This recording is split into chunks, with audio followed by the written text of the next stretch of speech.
pergunta é de Luiz da Silva, cidade, Toronto, Ontário, Canadá.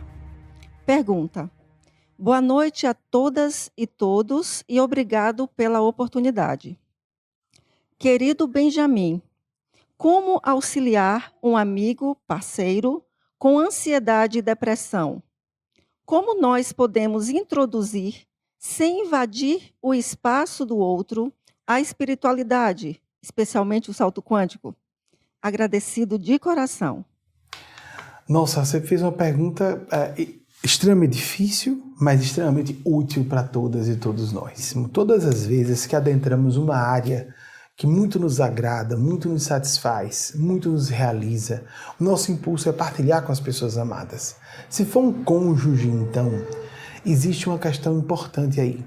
Para o relacionamento conjugal ser mais profundo e havendo uma disparidade, uma divergência de opiniões no campo religio-filosófico, havendo essa disparidade, o problema de conflito de opiniões, de valores, de princípios, de modus operandi no dia a dia, de filosofia de vida, isso pode comprometer severamente o relacionamento. Da mesma forma, quando não há disparidade, sim um alinhamento, o benefício é extremo. A pessoa terá condições de ter um relacionamento fortalecido para ultrapassar crises que de outro modo não seriam ultrapassadas. A pessoa colapsaria. A pessoa não teria condições de atravessar e transcender, não só superar o conflito, mas transcender o estado de consciência. Muitas vezes acontece isso, não é uma crise grave de casal, de família, ou de nós com nossa profissão, ou nosso grupo religio-filosófico. O nosso, por exemplo, não é religioso convencional.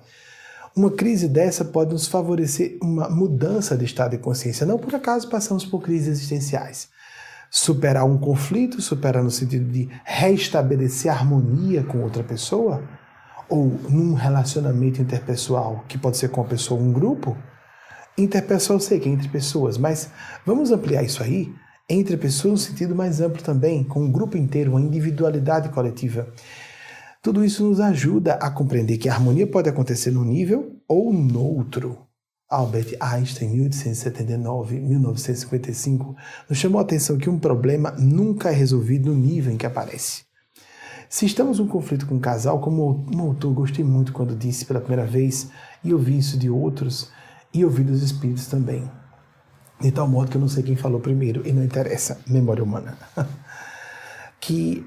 Porque é muito comum, inclusive, aqui nós ouvirmos pela primeira vez falas dos espíritos e insights que não são apresentados em outro lugar, lamentavelmente. Então, voltando, a pessoa atravessa uma crise para se harmonizar, temos que nos harmonizar em outro nível. E o pensamento que eu falei que vi de um autor e depois vi dos espíritos, não sei quem começou, quem falou primeiro, não importa, é um pensamento da faz sabedoria, é que não há casamentos duradouros, nem amizades, agora vamos estender, nem amizades duradouras, nem relacionamentos duradouros com nada, nem com ninguém. Uma profissão. A pessoa está bem relacionada com sua profissão, sua função social, seu propósito de vida, ela entra em várias crises, se separa e volta a se casar com aquela pessoa, volta a se estabelecer laços de amizade com a mesma amiga ou amigo, ou volta a estabelecer o compromisso com uma instituição, uma causa, várias vezes. Para simplificar, vamos trazer tudo isso para o casamento.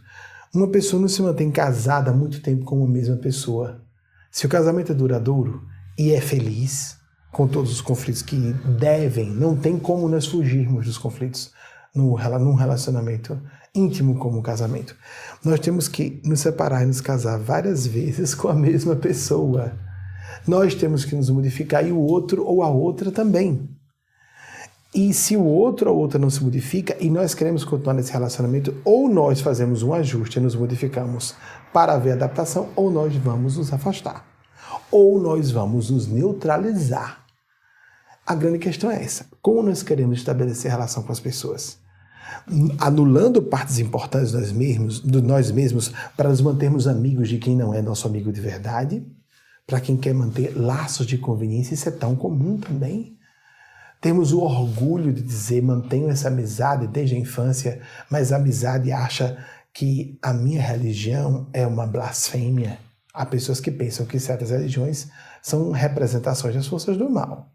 Na verdade, essas são as que mais condenam outras. Nós devemos buscar o máximo possível de respeito a nós mesmos para que possamos respeitar outras pessoas. Se nós não nos respeitamos, se permitimos que as pessoas nos desrespeitem no capítulo essencial, isso é correto para sermos bonzinhos? A história de ser bonzinho ou boazinha é o mesmo que dizer que a pessoa é falsa. Nós podemos ser muito educados, muito amáveis, mas muito firmes nos campos que nós consideramos inegociáveis de nossas almas. Então, o que eu considero em relação a esse assunto da espiritualidade, Luiz, é uma angústia de qualquer pessoa que descobre uma perspectiva mais ampla de mundo, quer partilhar com a pessoa ao lado e simplesmente essa pessoa não tem condições de absorver ou não é o seu momento. Porque espiritualidade tem muito a ver com momentum do latim, quer dizer, um estado de espírito que tem a ver com um instante evolutivo. Quando se fala de momento, em português, a gente perde a ideia de que é algo muito mais profundo. A pessoa está preparada para ouvir. Ela ouve, entende e não compreende. Algumas pessoas estão nos ouvindo e não estão sacando, muito inteligentes, muito preparadas, cultas, e se perdem em bobagens e ficam pensando um ponto ou outro do que a gente já falando para buscar contradições. Estão blindadas e não adianta. O que é isso? Segundo Emmanuel, Chico Xavier, falta de sofrimento. Vai ter que levar muita pancada para abrir a cabeça. E mais do que um relacionamento conjugal, você imagina que seria se fosse você pai ou mãe dessa pessoa e você perceber que seu filho, eu conheço pessoas com filhos únicos, filhas únicas, que não partilham de sua visão de mundo. Isso é muito doloroso, isso é normal, é muito comum. Então o primeiro ponto é você se ajustar, aceitar a ideia de que talvez ele nunca venha a se abrir a isso no espaço do tempo do relacionamento de vocês dois. Primeiro ponto. Segundo, tentar falar de acordo com a lógica, os argumentos que possam ser acessíveis a ele ou a ela. Se você que está nos ouvindo, além de Luiz, que estamos falando, esse assunto é universal. Tentar trazer para a lógica do interesse pessoal. Você só tem a ganhar entrando em contato com a espiritualidade.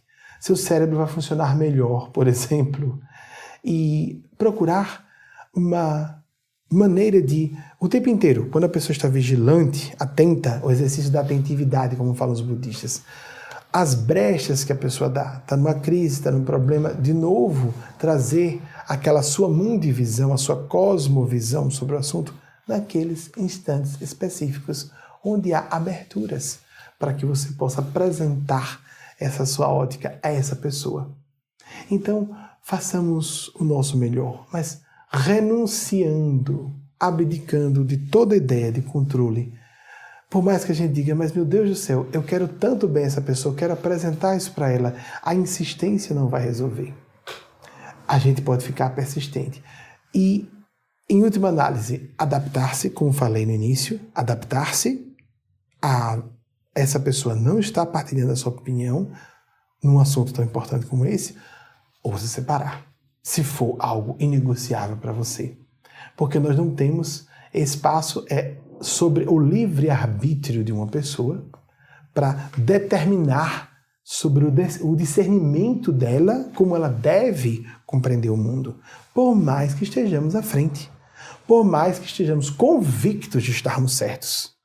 Isso aí é a diferença entre a lucidez na espiritualidade e o fanatismo.